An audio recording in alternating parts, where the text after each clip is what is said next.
Hello, Grumps. Group chats. Are they one of humanity's greatest inventions or one of its worst ideas? Once upon a time, you'd call someone if you needed them. Now, you get added to a 37-person WhatsApp group called Ben's Birthday Barbecue Extravaganza, and somehow it's still active 3 years later. Everyone thinks they're just keeping in touch. No, you're not. You're trapped in a digital hostage situation where people send memes you've already seen and argue about who's bringing the hummus. And the worst bit, you can't leave. You're trapped. It's like Alcatraz, but with emojis. I'll tell you about the time I tried to leave one and somehow ended up in 3 more. But first, rule number 1. Not every human you ever met needs to be in the same chat. You've got your old schoolmates, your work colleagues, your gym friends, and then someone's nan somehow ends up in there because she clicked the wrong thing. There's always that one person who adds someone new without warning as well. Hey guys, I've added Sarah. She's great. Brilliant. Now we all have to pretend we know who Sarah is while she sends a "Hi everyone" message that sits there like a damp handshake. And once you're in, you can't ever leave, because leaving a chat group feels like you're declaring war. You hit exit group and suddenly 5 people message you privately. Everything okay?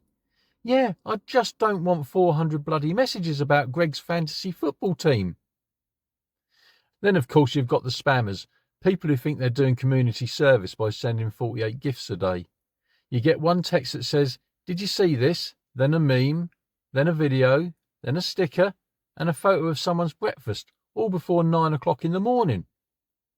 And the worst part is, they send a message and then reply to themselves, like they're running their own one-man show. Guys, anyone? Yeah, Dave, we all saw it, we're just silently ignoring you. Next, you've got the voice note people. Look, if your message starts with, "It's just easier if I say it," then trust me, it's never easier. It's 3 minutes of rambling about how your landlord's cousin's dog bit your neighbour. And of course, they never just send one, they send a series. Part 1, Part 2, Part 3, like a bloody podcast nobody subscribed to. And you can't even skip. You're there, holding your phone to your ear like you're listening to a party political broadcast. And then there's the read receipt politics. You send a message, they've read it, and then silence. And you know they've seen it. You can see their little face in the icon. And then they'll reply 3 days later with, "Sorry, just saw this." No, you didn't. You saw it instantly, you lying git. And then on the flip side, you've got the over-texter. You don't reply to them for about 5 minutes and suddenly they send loads of question marks in a row with the words, "Are you alive?" "Yes, Sharon, I was just in the shower. Don't worry, I've not been kidnapped." But the worst, the absolute worst for me, are the planning event groups. Someone suggests a date and it immediately becomes a scheduling apocalypse. Can't do Friday, can't do Saturday, Sunday's tricky. Brilliant, let's just never meet then.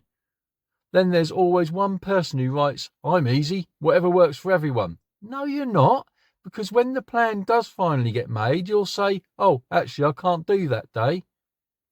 And if it's a big event, like a stag do, suddenly someone makes a bleeding spreadsheet for it. Mate, I didn't sign up for an Excel course. I just wanted a pint. So yeah, those are the unwritten rules of group chats. Don't spam. Don't voice note like a radio show host. Don't act like replying is optional. And if you ever think, should I add someone new? The answer is definitely no. And whatever you do, don't try and leave. Because I did once. I just tried to quietly slip out of a family group chat. No drama. Within seconds, I get added back in by my mum and she messages, "Did you mean to leave, love?" "Yeah, Mum, I'm just trying to escape 47 unread messages about Auntie Carol's knee." The next day, she adds me to another chat, Family Chat 2.0. Now I'm in 3 versions of the same conversation, all about the same manky knee. So yeah, if you think muting a group chat is bad, try surviving in 3 versions of the same chaos. Like and subscribe, and maybe mute me instead. It'll be easier for everyone. Or you can check one of my other videos in this Unwritten Rules series. The links are in the description below. Later, Grumps.